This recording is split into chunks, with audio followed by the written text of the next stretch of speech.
ആദ്യം ഓടിയെത്തുന്നവനാണ് മത്സരത്തിൽ വിജയിയാകുന്നത്. അത് സ്വാഭാവിക രീതി, ലോകത്തിൽ നിലനിൽക്കുന്ന നീതി. എന്നാൽ ക്രിസ്തു ആവശ്യപ്പെടുന്നത് അല്പം വ്യത്യസ്തവും ലോകത്തിന് മനസ്സിലാക്കാൻ പ്രയാസകരവുമായ ഒരു രീതിശാസ്ത്രമാണ്. നിങ്ങളിൽ വലിയവനാകാൻ ആഗ്രഹിക്കുന്നവൻ നിങ്ങളുടെ ശുശ്രൂഷകനും ഒന്നാമനാകാൻ ആഗ്രഹിക്കുന്നവൻ നിങ്ങളുടെ ദാസനുമായിരിക്കണം. അവസാന മണിക്കൂറിൽ വന്നവനും ആദ്യ മണിക്കൂറിൽ വന്നവനും ഒരുപോലെ തന്നെ വേതനം നൽകിയ യജമാനന്റെ കരുണ കവിയുന്ന രീതിയും നീതിയും ലോകത്തിന് മനസ്സിലാക്കാൻ പ്രയാസമാണ്. പ്രിയരെ, നമ്മുടെ ബുദ്ധിക്കും യുക്തിക്കും അതീതമായി പ്രവർത്തിക്കുന്ന ദൈവത്തിന്റെ കരുണയും കരവും ഈ നോമ്പുകാലത്ത് നമുക്ക് അനുഭവിക്കാം.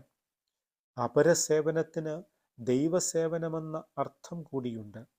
ദാസനായിരിക്കുക എന്നാൽ ദൈവത്തിനായി കർമ്മനിരതമാകുന്ന എല്ലാ ജീവിതങ്ങൾക്കും ചേരുന്ന പേരാണ്. ദൈവത്തിൻ്റെ ശുശ്രൂഷകരും ദാസരുമായി മാറാം.